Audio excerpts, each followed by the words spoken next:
Welcome, Chase, to the Cast Clarity in 5. Thanks for taking time to join us. Before we jump into the 5 questions we've got today, just give us a quick overview of your firm size, from team size to revenue, if you care to share, and services you guys offer. Yeah, we are about 140 people at this point, roughly 35 of those in the Philippines. We got a corporation out there that directly employs those folks. Revenue forecasted for 2025, about 20 million between the RIA and the CPA firm. Services, CAS, tax, wealth management.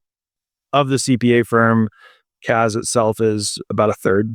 But Dark Horse in general, maybe to go a click deeper on what exactly it is that we do.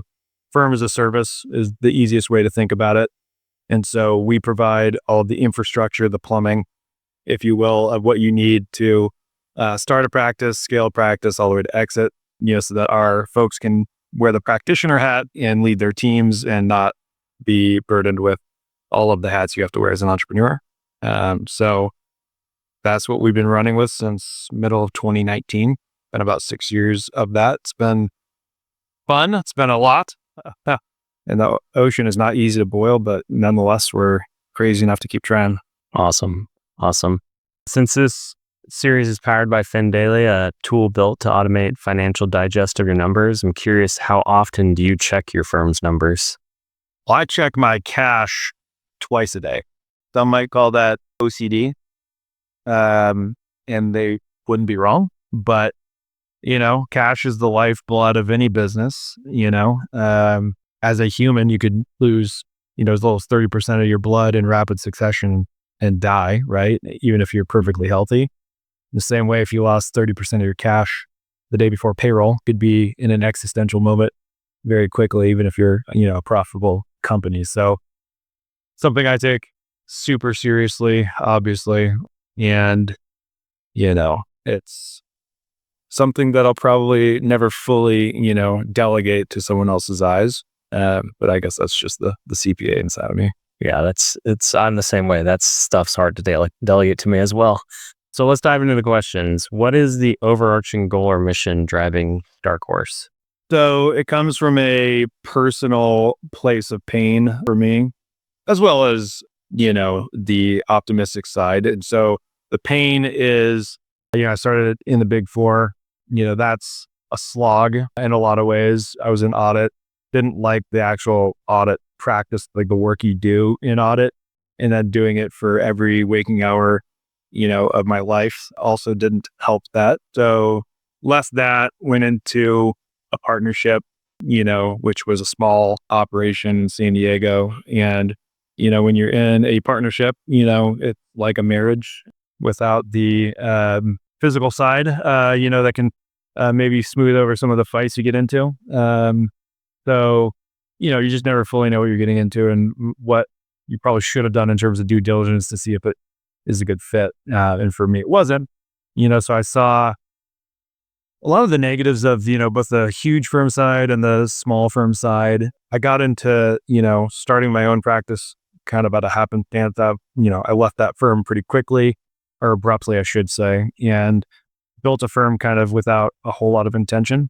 And, going from 0 to 1 is a lot, a big lift. Anyone who's done it knows what I'm talking about, but it's not like it just gets easy at 1. It's 1 to 10. That's hard in a much different way. Right. And so I got to a point where on one hand, I was just thriving, in the fact that I could, have agency in my life and build a firm, in the way that I wanted to, and kind of write my own story there. But on the other side, it was just taking so much of my time, energy, I was pouring everything into it and pouring not enough into my marriage. And that almost ended, in us getting divorced. Thank God we didn't. But after kind of going through that shakeup, I started to think, okay, well, there's a great side to this and there's a dark side to it, right? How do we create something that leverages as much as the positive and, presses down some of the negatives, that allows people to get into practice building, without the journey that I went through, And so what if we just made the actual firm the product, right? And so we did things that empowered CPAs to build practices to, scale the value that they're driving for their clients, and just everyone's kind of in their area, right? And as we kind of went through this process, we started to realize there are just a lot of things that are really hard to do as a small firm that we could do at scale and translate down to the individual practitioner level. An easy example that's like SOC 2 compliance. You're typically not going to see a firm with 10 people, get a SOC 2 type 2 audit, but we can do it at scale, and then translate that to everyone who's under our umbrella. So it's just a bunch of things like that, and ultimately, again, we're just trying to solve for all of the things that, create a great firm that are just really difficult to do at a certain size, and to do the totality of it even harder. What if we just leverage that all the way down to the individual practitioner level? Nice. That's an awesome story you have. So to answer your question, because I have a habit of just going down a rabbit hole, the goal, the mission of this firm is to empower accountants for better practices, better careers, and better lives. That's what we're in business to do. Awesome. I love it. What's the tech tool that saves you the most time currently? Well, you're going to hate this answer, but ChatGPT probably is. Yeah. I mean, I don't do a lot of the work these days, but I use it as a thought partner and helping build relevant context just to frame certain, opportunities and problems that I'm trying to think through. So I would say by far and away, for that level of, strategic visionary thinking, that is saving me a ton of time. And then I would also say one other one would be my inbox rules. So not an app per se, but literally the inbox rules within Outlook. I have some really robust rules that basically take anything that could be remotely related to a sales pitch and permanently deletes it.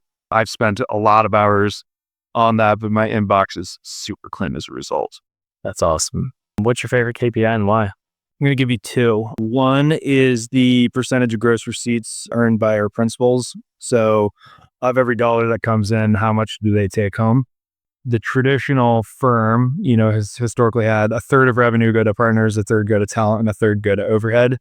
Our principals on average earn 44 cents on the dollar. So compared to the roughly 33 cents on the dollar, that makes me feel really good. It means we're doing something right. I always believe that if you can help someone else make money, there's a business model embedded within that. The other KPI that means a lot to me is our graduation rate from our accelerator program. So the folks who were successfully able to build a $250,000 recurring revenue practice, obviously just as a starting point, but that is also a KPI that I pay a lot of attention to. And we've been blessed to have an over 90% success rate in our accelerator program. So the two of those are kind of what keeps me going. That's awesome. I don't think I've heard the third model since managing partner I used to work for. Yep. So when you're stuck on either a client decision, a growth challenge, or even just having a rough day, what gets you unstuck? I never have a rough day. Paul. I love it. Yeah, right. One of the things I do actually is get on a Peloton. So I'll do 45-minute rides, and they're not ones where I'm trying to push myself to the brink. It's more like a 60 to 70% output sort of thing. It's just enough that it, takes my mind off of any external stimuli and allows me to kind of chew through problems. And so anything that, I can either just be forced to be in a moment, is going to help me really get unstuck. So even like float tanks, I don't often get the opportunity to do that, but when I'm in one of those, I mean, you can't not focus on whatever, those problems or issues are that are kind of eating at you, which honestly, some people don't like about these float tanks is that they're stuck with their own thoughts. I find it, a very force function way to, chew through some of those things. The other thing is, again, using ChatGPT as a thought partner. I think just the act of putting thoughts into writing adds clarity that can help get you unstuck. And then talking about it out loud with, someone you trust, that you don't have to watch your tongue around in terms of saying something that's going to send them down a rabbit hole. When you have that person that you can just say whatever it is and, think out loud, not to mention what they, bring back to you in terms of questions with thoughts or ideas, those are the ways you get unstuck. Nice. What's the one thing you wish you did in your firm sooner? I wish I would have divorced myself from client service a little sooner. I would say that's kind of the pre-2020 thing I wish I would have done sooner. The post-2020 thing I wish I would have done sooner is kind of exchanging the founder hat for the CEO hat sooner. It took me a little while to realize I was being super disruptive to my company and my leadership team in an unproductive manner by continuing to hold on to that founder hat and send them down a million different rabbit holes all at once every single day. When in fact, the company really needed me to be more in that executive role and not getting in people's way and not, just stream of consciousing, every idea and thought that I had directly to them. So there's a time and a place for that. And I think I'm learning that as time goes on, but I wish I would have had some awareness of that earlier so I didn't, create as much chaos as I probably did. Mm-hmm. So this is your space now to share. There's something you want to expand on above. There's some other thing that you think would be useful to the accounting world, or if there's something you're working on that others should know about. Yeah, I mean, I'd say maybe on the latter side, we've obviously done what we've done for our internal accountants. So those folks are actually Dark Horse CPAs. And we are embarking on slowly turning over, what we do internally to the external market. And so we're in the ideation and the baking phase of exactly what that's going to look like, because we've got a lot of things that we want to share with the, public accounting industry at large, not just with our internal folks, which again goes back to our mission, of empowering accountants for better. And, I think it's naive to think that we can, do that to the scale that we want to do that just internally with our folks. And we can really expand that vision and that mission and the impact by turning it to the outside market. And, some of those more high impact pieces that just really make a huge impact for practitioners and firm as a whole. We want to be able to not hold on to those, those resources and those tools and, the infrastructure, just for our own good, but turn that, back to the profession at large. So not going to see anything, in the immediate future, but that is something that we're working on baking out. And we'll probably be looking for some beta firms later this year to help build that with us.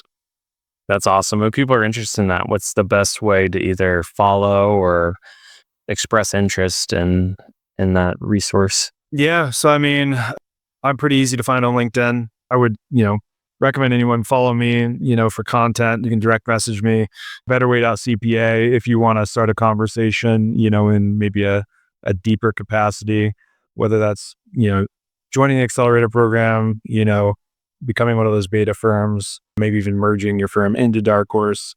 That's going to be the avenue to start one of those conversations, which will be fielded by my Chief Revenue Officer, Justin Kern. But yeah, I mean, those are kind of the two areas that we put the most focus around. So my LinkedIn or any one of my leadership's LinkedIn, as well as our company page, and then abetterway.cpa. Awesome. I appreciate the time today, Chase. Thanks, Luke. Appreciate it.